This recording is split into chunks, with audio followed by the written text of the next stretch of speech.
ഇന്ന് March 8, 2026. Middle ഈസ്റ്റിൽ നിന്നുള്ള നടുക്കുന്ന വാർത്തകളാണ് നമ്മൾ കഴിഞ്ഞ ഒരാഴ്ചയായി അല്ലെങ്കിൽ ഒരാഴ്ചയിൽ കൂടുതലായി നമ്മൾ കേട്ടുകൊണ്ടിരിക്കുന്നത്. കഴിഞ്ഞ ഒരാഴ്ചയെ തുടരുന്ന ഓപ്പറേഷൻ എപ്പിക് ഫ്യൂരി അഥവാ ഇറാൻ ഇസ്രായേൽ യുദ്ധം ഇപ്പോൾ സർവ്വ നിയന്ത്രണവും വിട്ടുപോയിരിക്കുകയാണ്.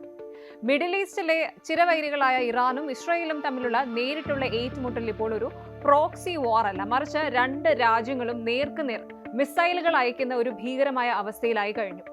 ഇന്നലെ രാത്രി തെഹ്റാനിലെ എണ്ണ സംഭരണശാലകൾക്ക് നേരെ ഇസ്രായേൽ നടത്തിയ കനത്ത ബോംബിങ്ങിന് പിന്നാലെ ഇപ്പോൾ ലഭിക്കുന്ന റിപ്പോർട്ടുകൾ പ്രകാരം ഇറാൻ തിരിച്ച് വലിയൊരു പ്രത്യാക്രമണം ആരംഭിച്ചിരിക്കുന്നു. ഇസ്രായേലിനെ മാത്രമല്ല, കുവൈത്ത് എയർപോർട്ടും അതുപോലെ സൗദിയിലെ നയതന്ത്ര മേഖലകളും ഒക്കെ ലക്ഷ്യമാക്കി ഇറാന്റെ ഡ്രോണുകൾ കുതിക്കുകയാണ്. അമേരിക്കൻ പ്രസിഡന്റ് ഡൊണാൾഡ് ട്രംപ് ഇറാന്റെ നിരുപാധികമായ കീഴടങ്ങൽ ആവശ്യപ്പെട്ടു കഴിഞ്ഞു.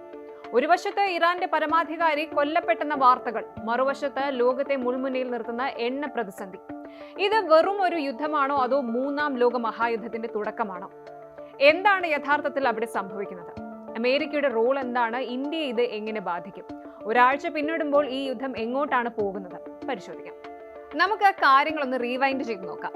എല്ലാം തുടങ്ങിയത് ഒക്ടോബർ 1-നാണ്. ഏകദേശം 180-ലധികം ബാലിസ്റ്റിക് മിസൈലുകളാണ് ഇറാൻ ഇസ്രായേലിന് നേരെ തൊടുത്തുവിട്ടത്. ഇസ്രായേലിന്റെ അയൺ ഡോം സംവിധാനത്തെ പോലും ഞെട്ടിച്ചുകൊണ്ട് ചില മിസൈലുകൾ ലക്ഷ്യസ്ഥാനത്ത് പതിച്ചു. എന്തിനായിരുന്നു ഇറാനിന്റെ ഈ ഒരു നീക്കം? ഹിസ്ബുള്ള തലവൻ ഹസൻ നസ്രല്ലയും അതുപോലെ ഹമാസ് നേതാവ് ഇസ്മായിൽ ഹനിയെയും ഇസ്രായേൽ വധിച്ചതിന്റെ പ്രതികാരമായിട്ടായിരുന്നു ഈ ഒരു ആക്രമണം. ഞങ്ങൾ തിരിച്ചടിക്കും എന്ന് ഇറാൻ പണ്ടേ പറഞ്ഞിരുന്നു, അതവർ പ്രവർത്തിച്ചു കാണിച്ചു. പക്ഷെ ഇവിടെയാണ് ട്വിസ്റ്റ്. ഇസ്രായേൽ എന്തായാലും വെറുതെ ഇരിക്കില്ല.